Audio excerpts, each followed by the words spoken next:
What's up, everyone? I'm here talking about a movie that I thought maybe it's gonna be a gem from the 2000s, from the 2010s. Um, I got a bunch of movies that I have not seen, and I'm like, okay, you know what? Let me check this out. Let me pull this from the shelf. I've never seen this movie. It has a really cool cover, and maybe it's gonna be a gem from the 2010s. And so I pulled it out. This movie is called Roadside, and it is from 2013. It only runs at 1 hour and 21 minutes, so it's not too long. It is distributed by a company called Image Entertainment, which they did put out a bunch of scary movies back in the day, a lot of horror movies back in the 2000s and 2010s. Um, so basically, this movie is about Dan Summers and his wife, his pregnant wife, Mindy. They take this road trip to. It's during Christmas, as a matter of fact. It's actually a Christmas horror movie that nobody ever talks about. So they take this road trip to a family, I guess, Christmas party or get together, and it's hers. And then they start arguing around, during the road trip and all that stuff. So it's pretty entertaining in the beginning. A lot of pretty nice character development, and it started off well. I thought it was going to be a really good, solid movie, at least for the first 10, 15, 20 minutes. They get to they're running out of fuel. They go to a convenience store. They pump fuel. We get to know a weird guy that drives a pickup truck, and then he's kind of off. He's kind of weird. Then we meet the cop and we meet the attendant at the gas station. And then and then it just goes from there. And then this guy, he finds something in the middle of the road, so he takes it off, and then that's where the plot begins. They are held hostage by a gunman, and the guy has a sniper, and he's inside the woods, like he's inside like some trees. He's hidden somewhere, and it's very, very dark. So the guy tells him, "You can't move or I'll shoot you," and we don't understand the reason or behind there's no reason behind it. I don't know why the hell he does this.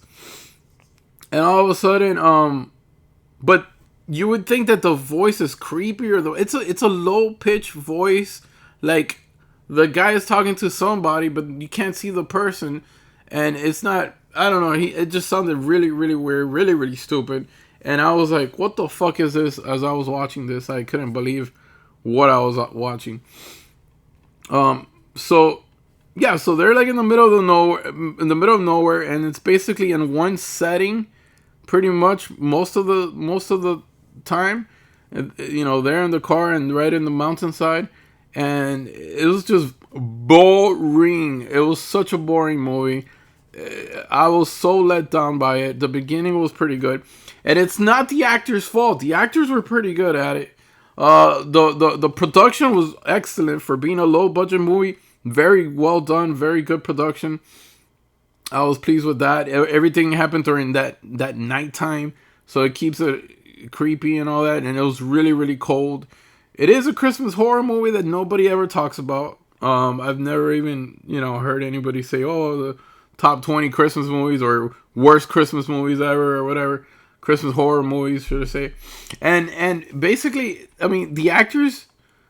It's not their fault that this movie sucks so much. They did pretty good. They did all the best they could with a shitty script. The script was terrible in my opinion. There was nothing to it, and then basically it bored the shit out of me. It didn't have any imagination behind it. The storyline sucks. Nothing really happens for long periods of time, which it was like very like, okay, so what the fuck is going on now?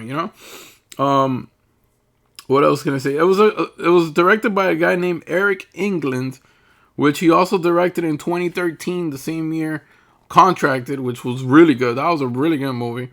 And he also, in 2018, he did Josie. 2017, he did Get the Girls. 2011, he did Madison County. And yeah, that's Eric England for you. And I haven't seen Josie or Get the Girl, but I have seen Madison County and Contracted. But I think this is probably his worst movie. This has got to be probably his worst movie. A trivia fact, the one and only trivia fact that they have on IMDb page is that this movie was filmed before it contracted, but it came a year after it. So it's kind of weird that, they just had it there and then they released it after contracted. Which, I don't know. It is what it is. So, yeah, basically, I did not like this movie. IMDb has it a generous 3.8 out of 10. And I wish it was a lot better. I mean, it has a cool premise. They could have done a lot better. It does have a slipcover. And the inside is pretty cool because remember when I told you that Image Entertainment has a bunch of stuff? So that's the DVD. Yeah, so these are some of the movies that they have available. Well, back in the day, they're all in DVD. So Frankenstein versus the Mummy, Digging Up the Marrow, Phobia, Camp Dread with Eric Roberts and Danielle Harris. You got Shiver, Madison County, Wolf Creek Part 2, and The Houses October Built.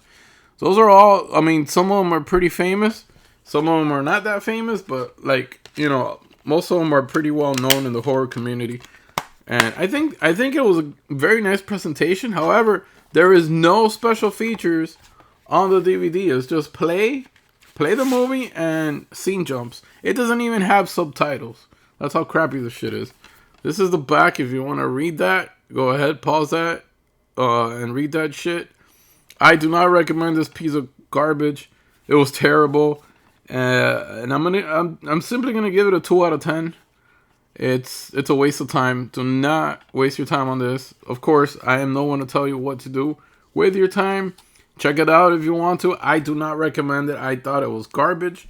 And yeah, man, I can only give it 2 out of 10. This is an all-time terrible movie. And the ending, oh my god, the ending sucked. Oh shit. That ending was terrible, man. This is garbage. Do not see this. Save yourself an hour and 21 minutes of your life. 2 out of 10. Garbage. Sorry. See you guys soon.